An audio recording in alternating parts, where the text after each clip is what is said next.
What's up, everybody? Trip Morgan here for Panthers Source, joined, as always, by my buddy Billy here. What's up, Billy? How you doing? Hey, how you doing tonight? We've got a big Week 14. I say big. Every week from here on out is big for Carolina, but we got a big game. Minnesota Vikings coming into town Sunday, Bank of America Stadium. We're going to need everybody there to get loud, help this team.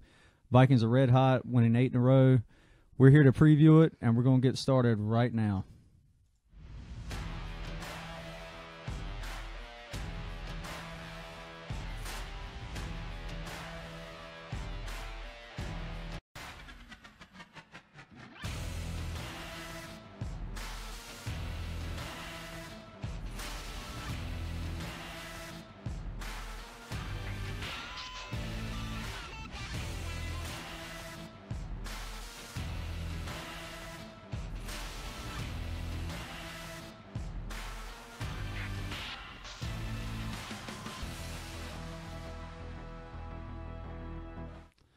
So what's up, everybody? We hope, Billy and I hope you've recovered from, like we said earlier in the post-game show this past week, just a devastating loss with everything on the line.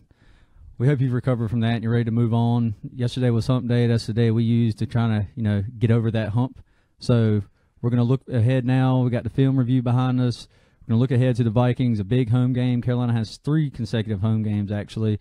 And like we said to start the show, every single one of them is going to be big. All 4 games the rest of the season. I mean, 11-5 team might get into the playoffs. It's probably going to get into the playoffs as a wild card with the 6th seed. That's where Carolina sits right now with 4 losses. The Saints are taking on the Falcons in about 20 minutes. That's another big divisional game, and we'll debate whether or not who you think you should be pulling for in this situation, whether you want to pull for the Saints to push the Falcons further back away from us, or if you want to pull for the Falcons to keep our hopes alive for winning the division. They're both debatable. We'll all look at that. But right now we're going to get started on the Vikings matchup. And first things first is obviously injury updates. Today at practice, Greg Olsen, obviously, as you can see by our picture right there, Greg Olsen was back. He's back this week. He's been practicing in full, which is obviously big news. We hope. Ron Rivera said yesterday he will not be on a pitch count come Sunday against the Vikings, which is great. I mean, he was going to be on a pitch count against the Jets when he got injured, and now he's back against the Vikings. Could be a boost. Yeah, I'm not sure if we even got to his pitch count, being the soreness came back. Hopefully with a week gone, that soreness is something that he can better manage, and he's not taken out of the game because of the injury lingering. Yep, and that's just it. The doc, he went to the 2 different doctors, his personal doctor. He went to the guy who actually did the surgery on him. Both of them said he was fine. It was just going to be a pain management issue, and that was really going to be about it. And so they sat him last week, hoping they could get by, maybe get a win without him and get him back this week. But they wanted to make sure for down the stretch, he could fight that. So maybe we'll know more as the week rolls on. But he was at practice. Ryan Khalil was practicing. And he's expected to start Sunday. They've been precautious with him, too. I know a lot of people here I've seen, and when we've talked about this, are saying it's time to move on from Ryan Khalil. He's getting older. He can't stay healthy. And really, this is only the 2nd injury throughout his whole career. Now, granted, maybe age has played a part with that. We all thought there was something a little bit more, and he's even admitted in press conferences that there's a little bit more going on there. That's going to be key. He feels like he's got a lot of football left, is what he says, and now he feels like he's ready to go ahead. He's felt the best he's felt all season. Oh, he better sleep the next 3 or 4 nights sitting up. And we'd hate for him to get another cramp from his pillow. Yeah.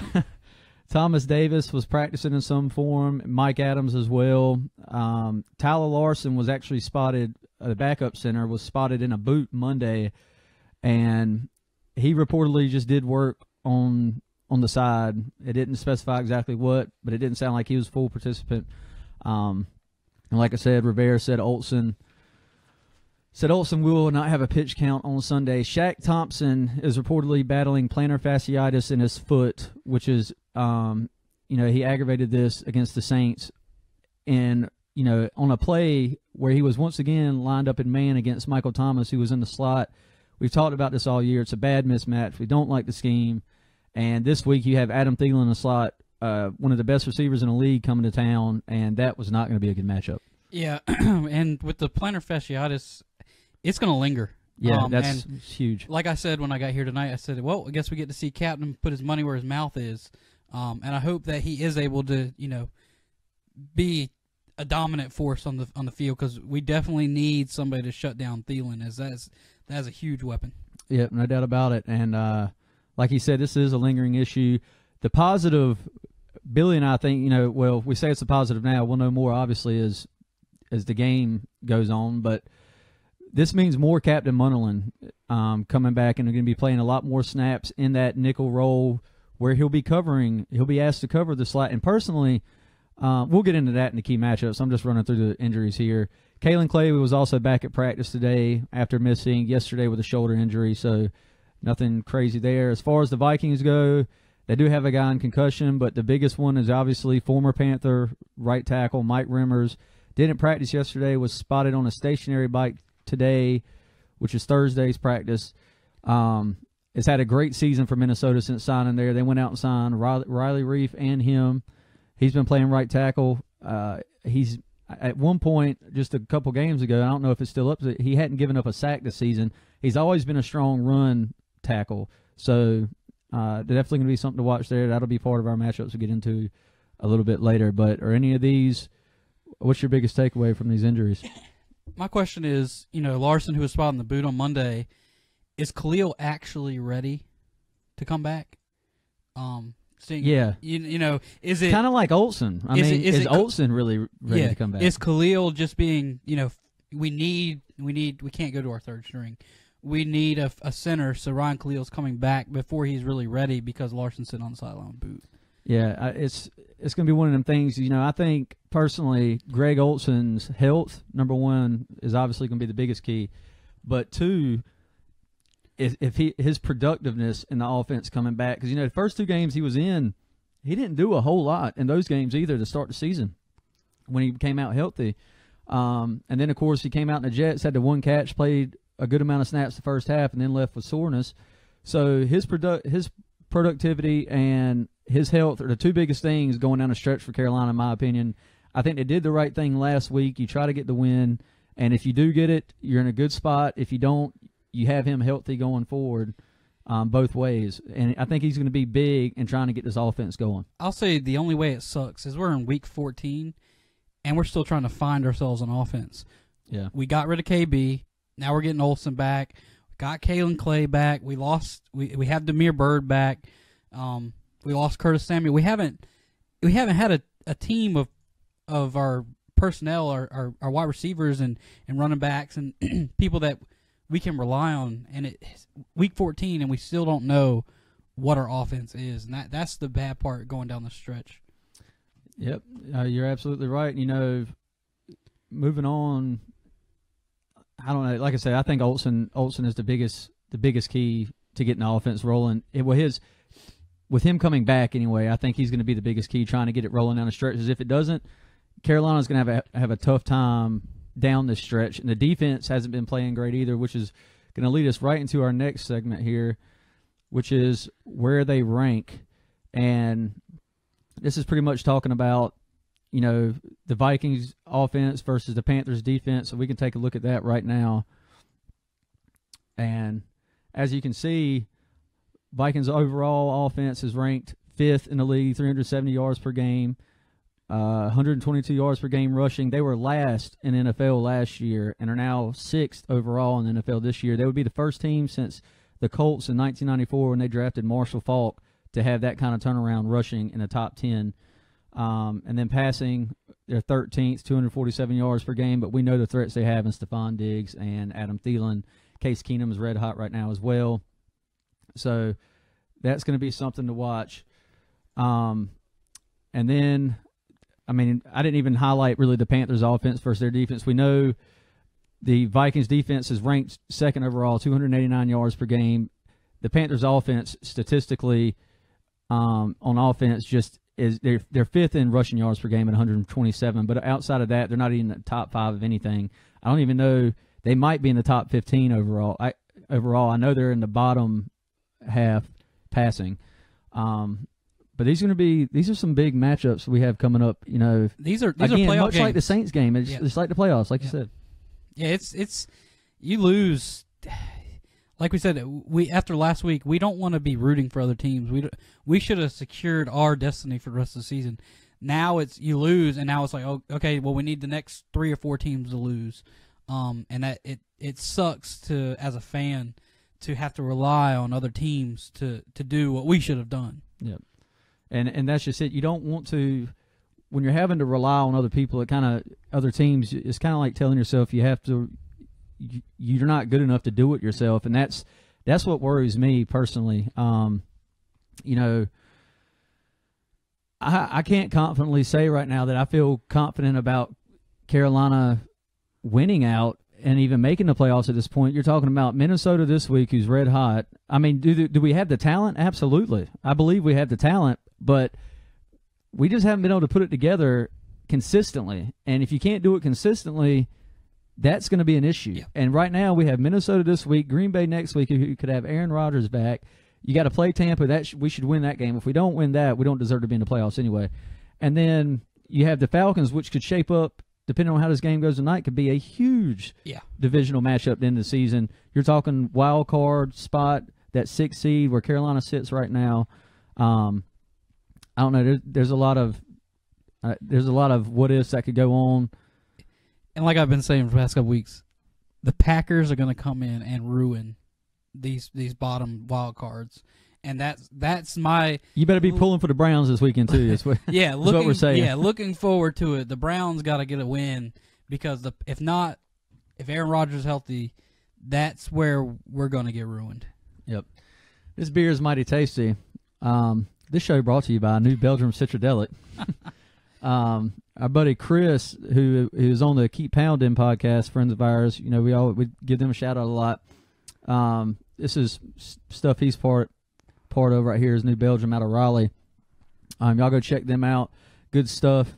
And if you're drinking something, drop it in the comments. So drop your favorite game day beverage. I was going to say beer, but some of you probably drink, all kinds of crazy liquors and stuff. I'm not that hard on game days.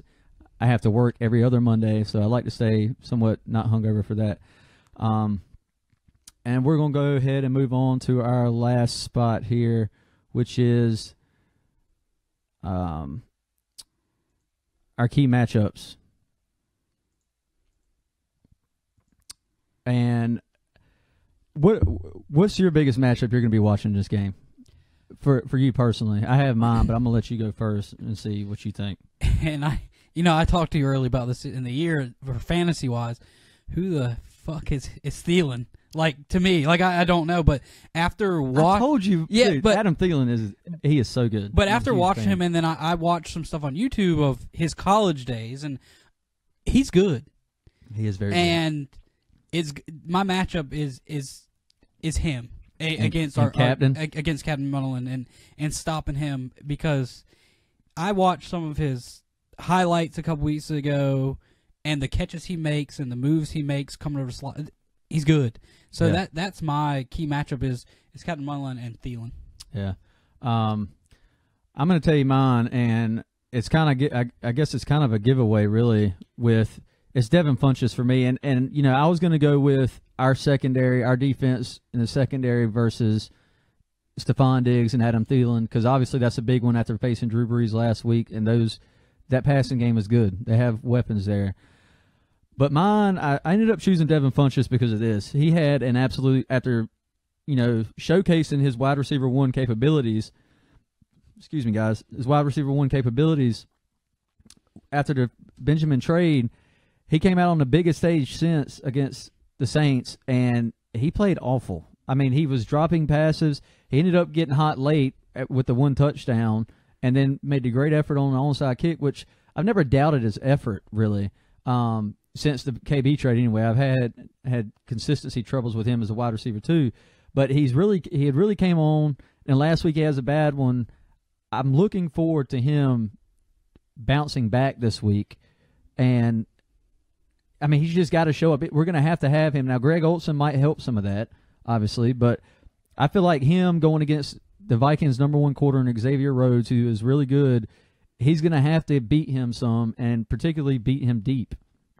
So that's me. And what do you think? To add to that, he tweeted after the Saints game that he didn't understand the Carolina Panthers or the fans and how they can, after one game, just go off. Like, just jump off the bandwagon and say, well, what's wrong? We're done. But the whole year, we'll fix it. We'll fix it. Well, you had your time to step up and be the wide receiver one, and you flunked the test. Yeah. So with him making that tweet public, if he has a bad game, his Twitter is going to blow up. Oh, you're talking about Funchess's tweet? Yep. Yeah. Okay. Yeah. About being way up and way down and whatnot. Yeah, like how one. And I think he was more so talking about the game, but they've been up and down all year. But the thing is he had his chance. That was the big game of the year. Yeah. And he flunked.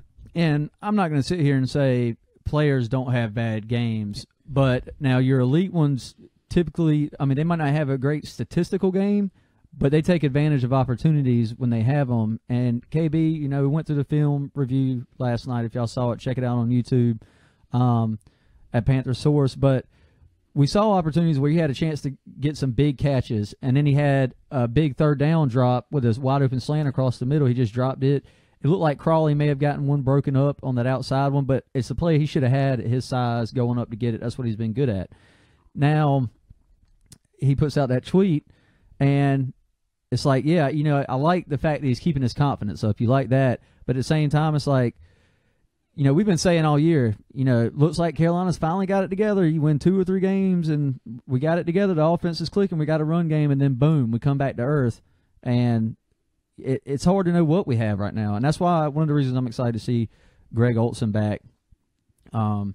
Personally, that's just me. But anyway, some fun facts here. Well, not so fun facts, really, for this matchup. But Panthers defense has allowed 313 yards or more in their last 4 games after allowing just 3 300-yard games or more in their first 8 games. They have given up 100 or more rush yards in their last 3 after only giving up 2 in their first 9. Those aren't good stats. Like, I was going through this game logs here, looking at some of these things just to see what they've done recently, because it feels like recently Carolina's defense has been bad, right? I mean, like 313 yards isn't bad, but considering they did this against the Dolphins and then the Jets behind were 9 yards less than New Orleans. And it's crazy because at the beginning of the year they were better than now, and over the last 7-8 games, our offense has been better. At the beginning of the year, we were turning the ball over so much, we relied so much on our defense, and they stood up. Those are really bad numbers for a Carolina defense. That's how they're coached. We're a defensive team. Yeah, and Carolina fell out of the top 5 defensively this week after the Saints game. They're now 4th against the rush. Speaking of that, they've dropped down to 88.6 yards given up per game. And, and that's something to talk about. Like we were just saying earlier, the Vikings went from the worst rushing attack in 2016, drafted Dalvin Cook. He started red hot. He tears his ACL, goes down. They also picked up Latavius Murray from Oakland in free agency. And you also had the scat back and Jerick McKinnon, who's also proven to be a good, running back between the tackles when they need him to be, and, of course, out of the backfield receiving. And those guys are hitting it hard right now. I mean, like we were saying, what was it? They're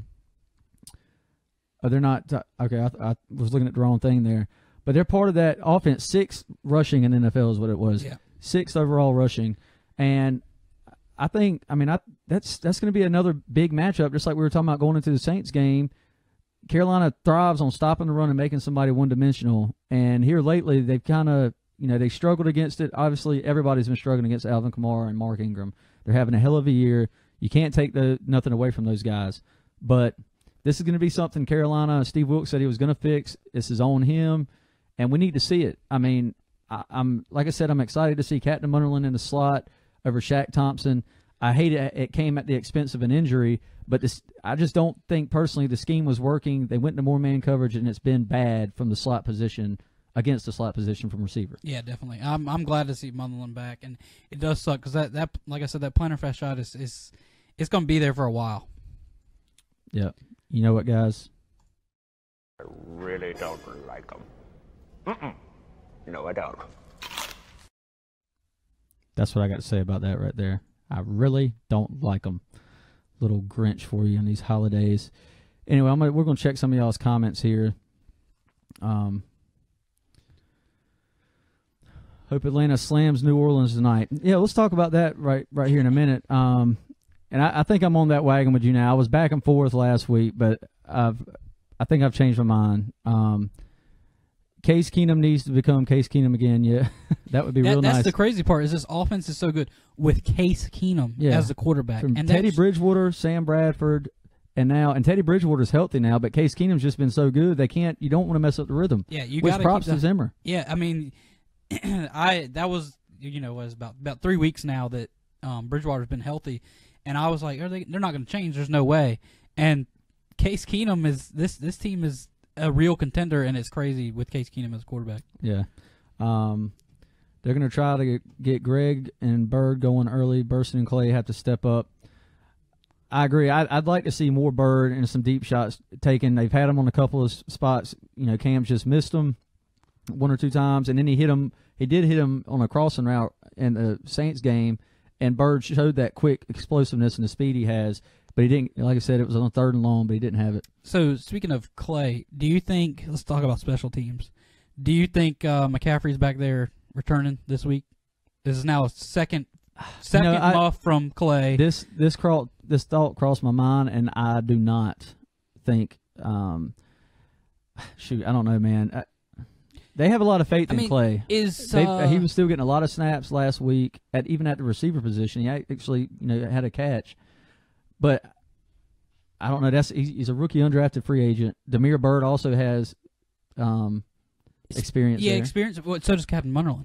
Yeah, he ain't gonna be the best. But he's not. Yeah, but I mean, he does have the experience. I could see Clay being back there. Maybe not in a key situation if the game's on the line or something, and they may still put him back there and be like, just get the hell away from the ball. Yeah. That's what I would do. In that situation, I'm telling my young player, rookie undrafted, who's been trying to make plays in the punt return game all game, which is fine, but he was running backwards on some, and I said it last week, it's one of the things you have to worry about in that situation with a young returner is he going to try to make too much happen and lose thought of ball control, and it happened at the worst time last week. But I think he'll still be back there. Let's see. But I think they do have to get Damiere Byrd going. McCaffrey needs to have a huge game. I completely agree. And statistically, I've been watching some, is it Matt Harmon from Reception Perception has been talking about McCaffrey, according to Next Gen Stats, has been trending upwards as a runner the second half of the season, and that's true. I think we've all seen that. Yeah. But he's got to get it consistently. Yeah. And that's going to be something, Jonathan Stewart kind of banged up. I think it banged up his foot last week, so he's not completely healthy. He's supposed to play, but that might be something to watch as well. So that's it for y'all's comments. So we're going to hit right quick. The situation of tonight's game should be starting any minute now. Who do you want to win, New Orleans or Atlanta? I'm going to let Billy go first because I agree with him. And I agreed with him last week, but I also wanted to leave open the possibility of winning the NFC South. But it's like this. Carolina still controls their own destiny. If they win out, they'll be fine. But you don't want to count on that after what the inconsistency you've seen all year. So I'll let Billy go ahead and explain. With the offense, we don't know what we're going to get. New Orleans just needs to win. Yep. They just need to win out. I don't care about winning division anymore. It's making the playoffs because what can you do in the playoffs when you get a wild card? You go to the Super Bowl. Yep. You can go to the Super Bowl. And I would rather see anybody behind us just lose. I don't want to worry about anybody behind us. If anybody's ahead of us, let them stay there.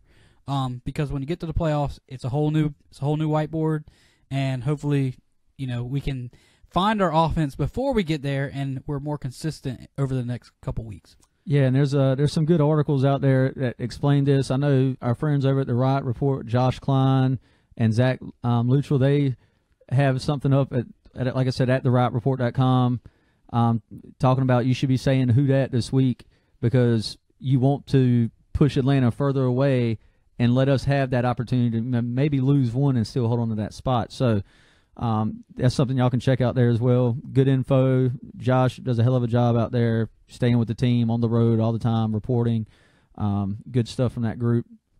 But right now, since we're talking about the wild card and the playoff picture, this is something we'll be discussing just about every live show we go on now. Obviously, the rest of the way, because it's NFC is tight towards the back end. Oh, that came out wrong, didn't it? Anyway, so right now the Panthers are set to take on the Rams, and they're in the 6th seed spot. Rams are at the 3rd seed.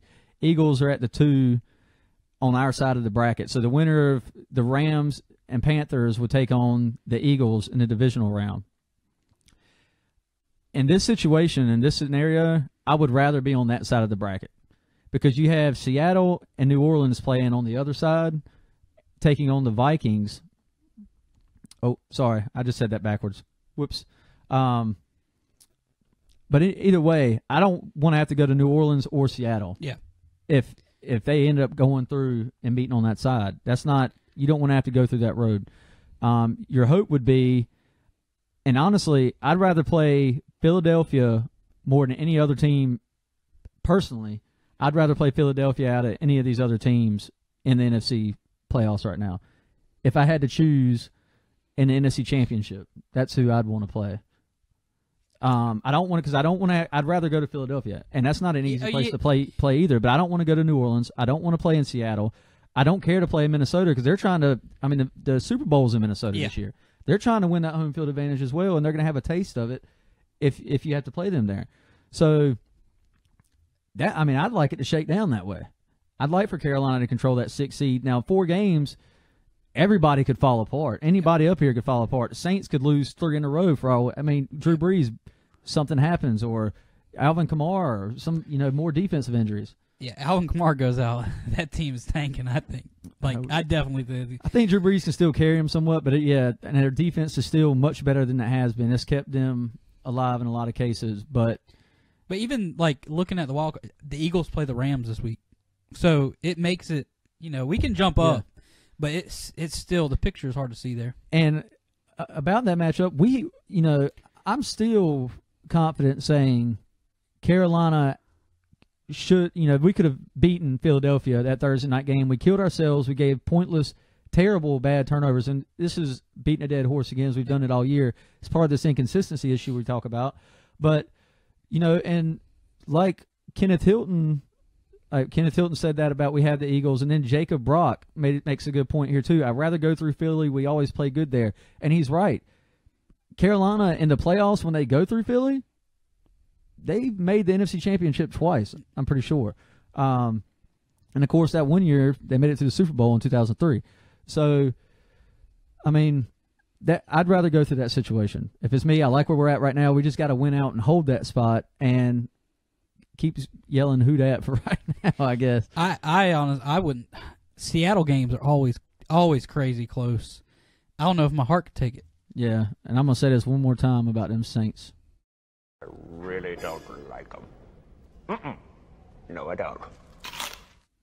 There we go. Anyway, but yes, guys. So that's really our preview for the night. That's about it. We're gonna go try to catch and watch this game. Hopefully, like we said, the other side of it is New Orleans loses, and you hope that they lose another game the rest of the way, and Carolina doesn't, and then the Falcons lose another, or Carolina just wins out. Saints lose 2 games, and the Panthers win the NFC South. That's wishing for a lot, I believe. I think the toughest team New Orleans has left is Atlanta, and they play them twice in 3 weeks. They play them tonight, then they have somebody else next week, and then they play Atlanta again. The next one's in New Orleans, obviously. Tonight's in Atlanta, which is why it's such a big game for them. So we'll have to see how that all shakes out. I hope y'all enjoyed it. If you did, be sure to hit like. Y'all been jumping in the comments. Check us out on YouTube. Subscribe to us there at Panthersaurus. Follow us on Twitter at Panthersaurus. I'll probably be tweeting through the game tonight, talking about this game, some scenarios, maybe even some stats or something. I constantly do it during Panthers games as well, discussing it with everybody.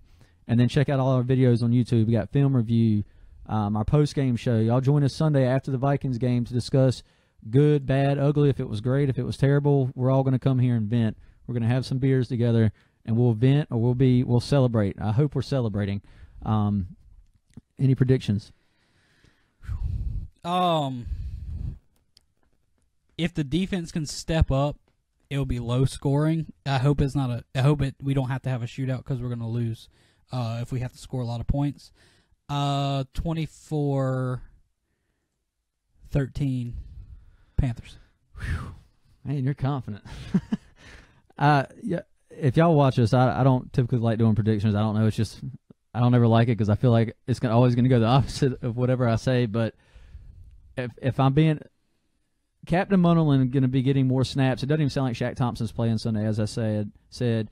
I think that's going to be key. He knows Adam Thielen. He's a former Viking. He's going up against his old team. You know, he gave praise. He was giving praise to Thielen before Thielen was even a thing, and he was on that team. He had been saying he loved him, and now he's going to get a chance to go against them. I think this is personally, I think it's a good thing for our secondary coverage-wise, because I'm here to tell you, Shaq Thompson's a good linebacker, but he has no business lining up against slot receivers when guys like Michael Thomas, Nelson Aguilar, and now Adam Thielen, these kind of guys, receivers in the NFL, he does not need to be lining up across from these guys in man coverage. It's a mismatch. They've taken advantage of it all year. We talk about it every week, and I hate it came at the expense of an injury, but I think it's going to be big for the defense. And it's actually kind of Carolina has to come out and play better offensively, and I'm hoping Greg Olsen gets back. I'm going to ride the Greg Olsen coming back and helping out train one more time, and I'm going to give the Panthers a slight edge. I'm going to say 17-14 Carolina. Graham Gano wins on a game-winning kick. I'm going extreme if I'm going to do the prediction here, because originally I didn't like Carolina in this game, and they could certainly get beat.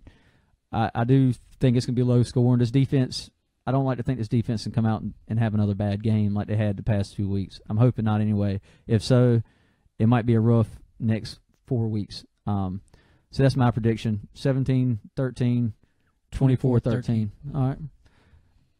I said 17-14, yeah. Let's see, Greg Olsen, big game. Jeremy Mayhew, I'm not going to say big game because this Minnesota defense is tough.